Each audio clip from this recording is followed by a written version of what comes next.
It's every parent's worst nightmare, isn't it? Your child is being bullied, you've done the right thing, you've told the school, and nothing happens. It can make you feel completely helpless. But I'm here to tell you, you are not powerless. Let's get straight into your guide on exactly what you can and should do next. This right here, this is the single most important thing to burn into your memory. Under South African law, schools have what's called a duty of care. It's not optional. So this isn't about you asking for a favor. It's about demanding the protection your child is legally entitled to. Period. So, we've put together this explainer to give you a clear, actionable plan. And just to be crystal clear, while some of these insights come from groups like Gifted Children South Africa, the laws and procedures we're about to walk through apply to every single child, in every single school, right across the country. Okay, before you make another phone call or send another email, this is your first and most critical move. You need to shift your mindset from being just a worried parent to being a meticulous detective. Because believe me, your documentation is the most powerful weapon you have. Let's quickly break this down, because each piece tells part of the story. Your log shows this isn't a one-off thing, it's a pattern. Saving every email proves without a doubt that you told the school. Physical evidence, like screenshots or photos, makes it impossible to deny. Noting the impact on your child, are they not sleeping, are their marks dropping, shows the real-world harm. And finally, getting their own policy is the kicker.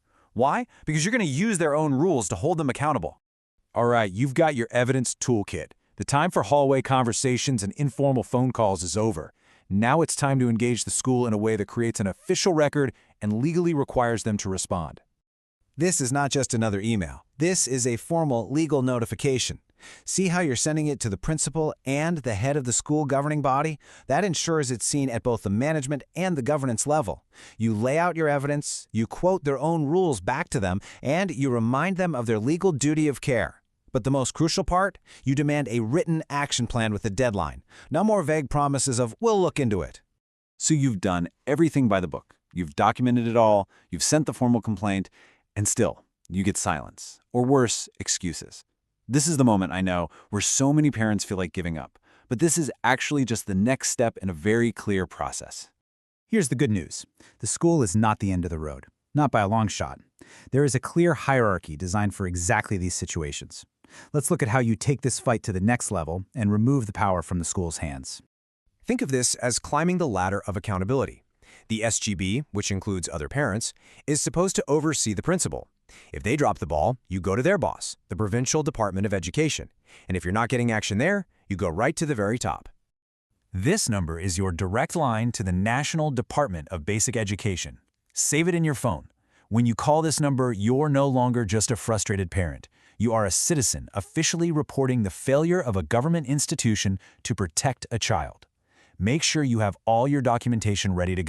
Now, this is so important to understand. You do not have to wait for the wheels of the education department to slowly turn. You can, and maybe should, run on a parallel track at the same time to get your child immediate, legally enforced protection. The Protection from Harassment Act sounds like a mouthful, but what it really is a legal shield for your child. It's an order from a court, not the school, that tells the person doing the bullying to stop. And if they don't, it becomes a criminal matter for the police. Just look at the difference here.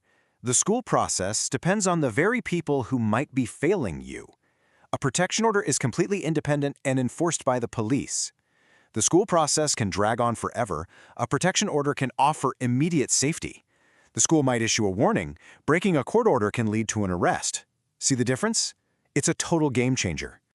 And here we have the ultimate accountability tool. Section 60 of the South African Schools Act is really clear. If a school knows about a danger, does nothing, and your child gets hurt as a result, the state itself can be sued and held financially responsible. All that documentation you've been keeping, that's your proof of their negligence. Now, taking legal action can feel really intimidating and expensive, but please note you are not in this alone. Amazing organizations like Legal Aid South Africa, Section 27, and the Equal Education Law Center exist specifically to fight for education rights. They can offer free or low-cost expert legal help. Okay, so while you are being a complete warrior fighting this battle with the system, we need to talk about the absolute #1 priority, protecting your child's heart and mind through all of this. Their emotional health is everything. Here's another number to save right now. This is Childline South Africa. It's free, it's totally confidential, and it's open 24/7. It's a safe place where your child can talk to a trained professional who gets it. Your support at home is their anchor in this storm.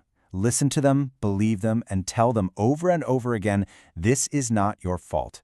Now, I know the temptation is there, but please do not confront the other family or tell your child to hit back. It almost always makes things worse and can seriously damage your formal case. Your job is to be the calm, strategic, safe space. So there you have it. You have the tools. You have the official process. You have the law on your side. That feeling of helplessness can be replaced by a feeling of purpose. You have a plan. The only question left is, what is the very next step you are going to take and document today? Like, comment, and subscribe.